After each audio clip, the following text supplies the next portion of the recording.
Donc l'objectif ici, c'est de faire de telle sorte que, avec cet outil-là, quelqu'un qui arrive dessus puisse appréhender la connaissance par n'importe quelle entrée. Que ce ne soit plus linéaire, mais que ce soit plutôt spatial. Il entre quelque part et puis il circule dedans, quoi, comme il le souhaite. Bon, là, j'introduis plutôt la partie simulation qui est présente dans ce livre de connaissances. Par exemple, je veux aller évaluer l'état de pâte après la texturation. Donc, je choisis de cliquer dessus. Pour ça, il faut que je donne les informations suivantes. La consistance de la pâte en début de pétrissage.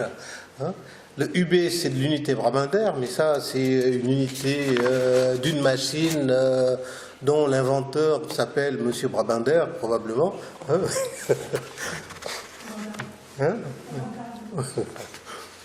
Il y a l'échauffement de la pâte qui est donné qualitativement avec des valeurs du type élevé, moyenne, faible. Il y a la température fin pétrissage qu'on peut donner par une valeur de température souhaitée, tout en sachant que derrière c'est traité par intervalle de valeur. Et il y a la différence de vitesse linéaire qui est prise en compte aussi qualitativement directement ici. Et si je lance l'évaluation, j'obtiens ce type de résultat où j'ai les variables d'état prédites dans la pâte après texturation. La rapidité de lissage est normale. Il faut savoir qu'en panification française, ce qui intéresse le boulanger, c'est avoir des pâtes qui sont dans un état normal.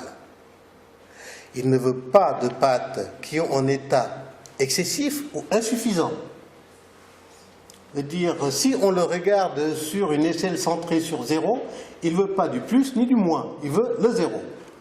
Les meilleurs résultats, il les obtient avec le 0. Donc la rapidité de lissage est normale, l'aspect de lissage est normal, ainsi de suite. Bon, on voit ici qu'ils sont tous normaux. C'est normal, vu qu'on a les valeurs par défaut que l'on met dans le simulateur sont des valeurs qui conduisent à une situation normale. Je vais vous montrer après, si on les fait bouger, les incidences que ça a. Et donc, ici, on calcule aussi la note AFNOR, correspondant à l'état de la pâte qu'on obtient. Et une note AFNOR qui a été définie avec un mode de calcul précis.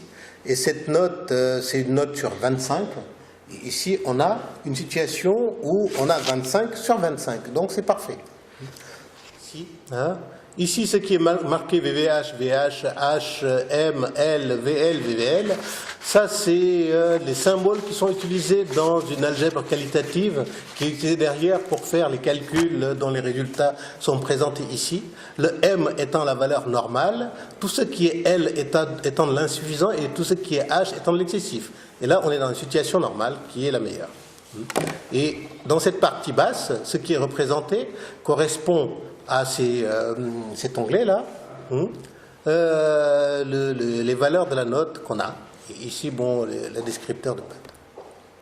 Et là, je voulais vous montrer quelle incidence peut avoir, par exemple, si on choisit un échauffement faible, on voit l'incidence visuellement sur l'état de pâte. Et bien sûr, la note est à 20,5 sur 25, c'est une note qui est tout à fait correcte. À partir de 19, on peut faire du pain. Et si on prend un échauffement de pétrissage élevé, là, on ne peut plus faire du pain. On a une note qui est tombée à 14,25 sur 25.